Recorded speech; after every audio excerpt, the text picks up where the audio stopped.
Okay. All right. Great. So thanks, Billy, for taking the time to speak to me once more. And just for the purposes of our tape, you're okay with this being recorded for the use of Kit 707? Yes, sure I am. Thank you, Erin. Fantastic. So, Billy, I've just got a couple of questions today. The first one is, what is TARDIS's overall vision or mission statement? Great, thanks. We actually did a bit of work in 2016 and worked with an external provider to try and come up and clarify what the purpose was for our business here. And rather than a mission as such, we really focused on what our passion is. And our passion is about a personalised, lifelong quality healthcare for the individuals, families and communities that we work in. So it's about those close long-term relationships that are really important to us. We then tried to, again, tease out what was really important to us as individuals, but also to the business.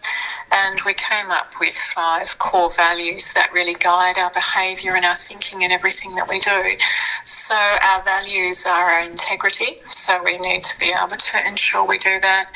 To show compassion, particularly, in the industry that we're working in, we felt that was very important.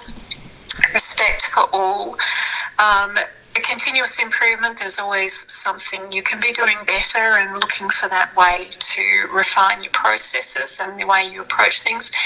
And then our final one, of course, is our commitment to the best patient outcomes that we can achieve. So they're the things that do guide us, and they're very much they're part of our every board meeting, they're part of our meetings. It is something that we try to live and breathe. Okay, great. Thank you for that.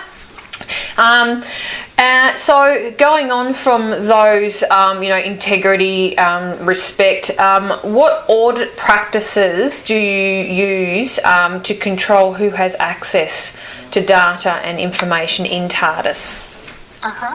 So some of it, because of the ad hoc growth that we've had, some of the practices aren't as tight as I would perhaps like them to be. Nonetheless, they are in place.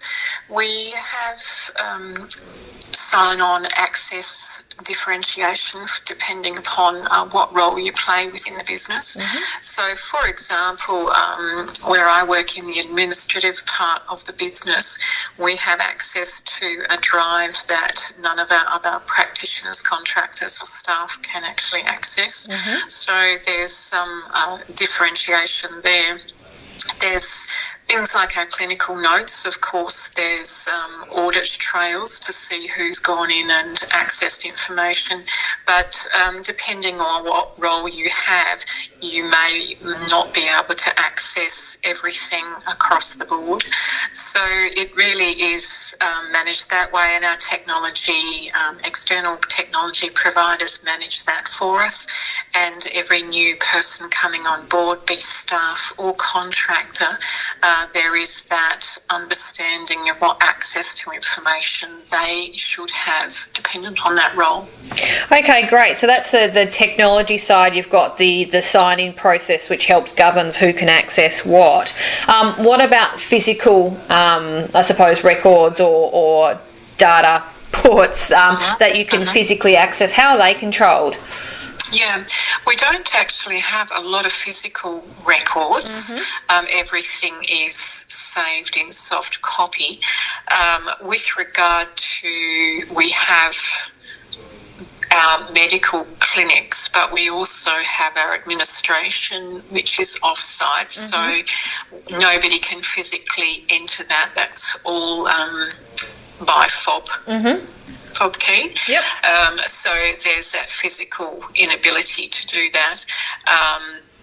We have a number of physical security to determine who's been where as well. So we can rely on our CCTV footage should we need to. So they're the primary ways. Obviously with banking and various things, there's technology to stop you there. But as I say, patient records and information is fundamentally in soft copy, and now that we have gone to an external provider for a data centre, then there are a number of physical and technology limitations on who can access what where. Okay, that's great to hear. Thanks, Billy. So the final question I have for you today is, what was the main driver behind your recent acquisition process? The business has sought to pursue growth. The medical system, as people would be aware, has a lot of regulation, government regulation guiding it, and sometimes things like freezes on the Medicare rebates and things like that puts financial constraints on the business. So one of the ways that you can improve financial outcomes is by getting synergies and having a number of businesses doing the same thing, so you get some critical mass. So in part, that has been part of it. It's also been about building a collegiate environment with our medical practitioners such that they're not reliant exclusively on a small cohort.